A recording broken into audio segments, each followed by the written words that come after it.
Meanwhile, the ruling All Progressives Congress Cross River State Chapter has reacted to that judgment of the Federal High Court in Abuja, saying there is no cause for alarm.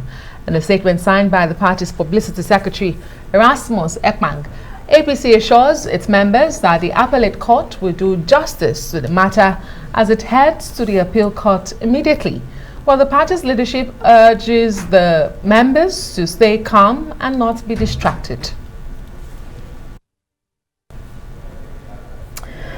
All right, let's deepen the discussion now as lawyer LIBOROUS OSHOMA joins us from Lagos. Thank you so much, LIBOROUS. Good to see you. Well, the issue of the Electoral Act, the law, it's been signed into law. It is a law now. It's been a bone of contention. Let's ask that question, that every other stakeholder has been asking. Are political appointees public officers? When the court rules that Section 84, subsection 12 should be deleted immediately by the Attorney General of the Federation. Ugozi, thank you. I think that's the problem that this recent court interpretation has also created now.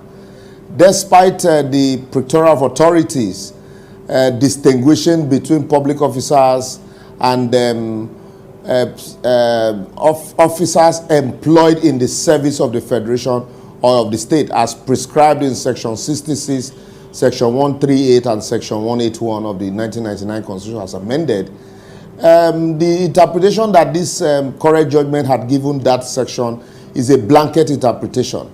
And the court held that the sections haven't covered that area as far as resignation is concerned, and that any other law that attempts to legislate on such matter is null and void. The question you would ask, like you have asked, is political appointees, can they be said to be employed in the service of the Federation as envisaged by these sections of the Constitution? The answer is no, because the Court of Appeal also had distinguished between political appointments and officers employed in the government of the Federation of the state government.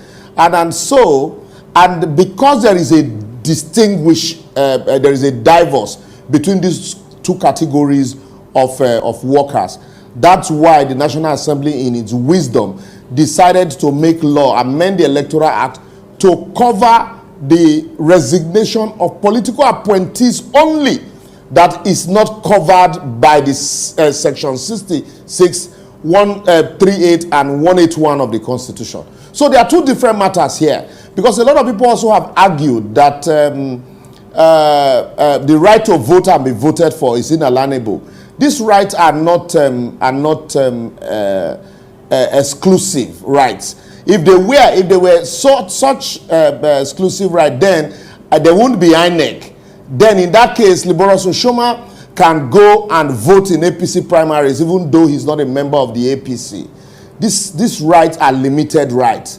So that's why, no matter how inalienable these rights are, there are laws that limit them. There are laws also that permit or create what should be done before those rights can be activated. And so basically, what Section 84, subsection 12 is saying is that if you are a member of a political party and a political appointee, for you to contest or to vie for a public office during the primaries, you must resign your seat at least 3 months before the primaries, which is also the provisions of the Constitution for civil servants.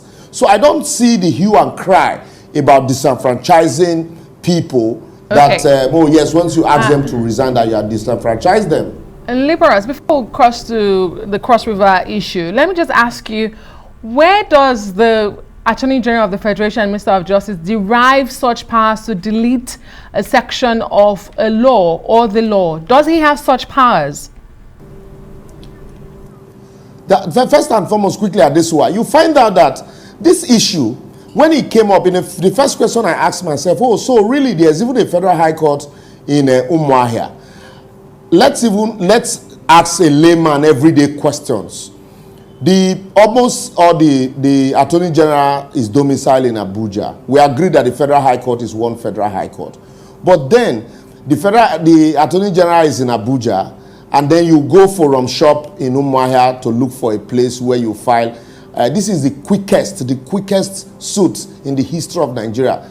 And then secondly, also, the plaintiff or the claimant in this case, is he a political appointee that will be affected by that section to cloak him with local standing? Then the third question would be that why not join the National Assembly as a party in the matter, instead of just the Attorney General that have consistently voiced his opinion in the matter? And then lastly, the last question will now be, how can a judge, in considering an application before him, if you read the drawn up order, the judge said after due consideration. Due consideration of what? Is it due consideration of the argument? Were there no argument before him? And then you now cloak the Attorney General with the powers of a legislature to begin to delete sections in a law. Once a law is invalidated, it stands invalidated. You don't need to extend the powers of the Attorney General to now begin to cloak him with the powers of a legislature to delete or add. Otherwise, the Attorney General becomes a law unto himself. And so that's why the moment I saw these things, it immediately raised doubt in my mind that there's something fishing somewhere. So that's why a lot of people are not too happy with the pronouncement of the court and the swiftness with which the Attorney General, has decided to comply with the law. I think something is amiss.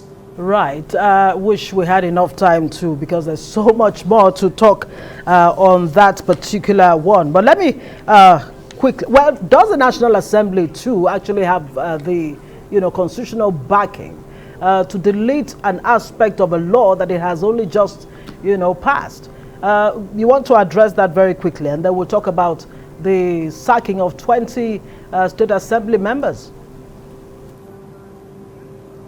The National Assembly does also have powers to delete any section of the law once the law has been assented to.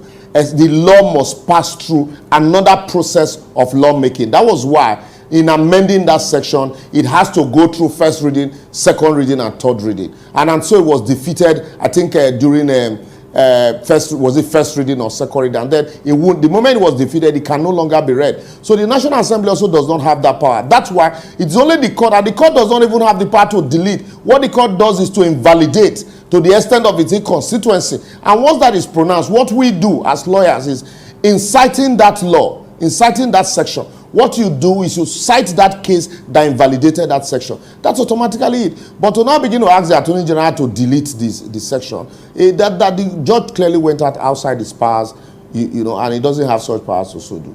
Okay, and to the issue of defections, what does the law say about defecting lawmakers, and how is their fate fundamentally different from that of the executive, if it's different at all?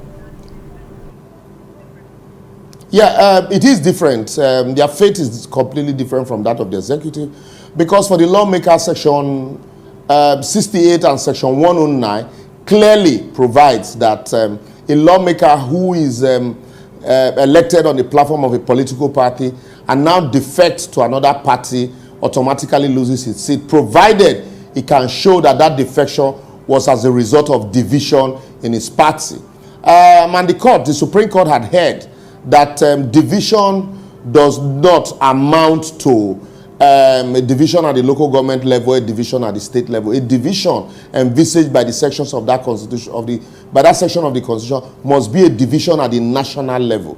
And so that had laid all of those small quarrels to rest, that you see a lawmaker comes on the floor of the House or the Senate to say that, oh, there's a division in his local government charter or in his ward, and so because of that he has defected. The Supreme Court laid all of that to rest. But for the executive, the drafters of the Constitution did not envisage in their widest imagination that a governor elected on the platform of a political party will defect from that political party to another political party. And so they didn't make provision for what should happen in the event that a governor defects from one party to another, because they never envisaged that. But you know, in parliamentary practice, there's what they call cross-carpeting. So that's usually happen, and so that's why they made, you know, took that into consideration and made provisions for it. But for the executive, it's not in the constitution, and it is a novel area, and it is left for the court to either expand the scope of the law, like the court did in India. The fundamental objectives and directive principles of state policy are not justiciable, just like our chapter 2. I think it's their chapter 3 also of their constitution.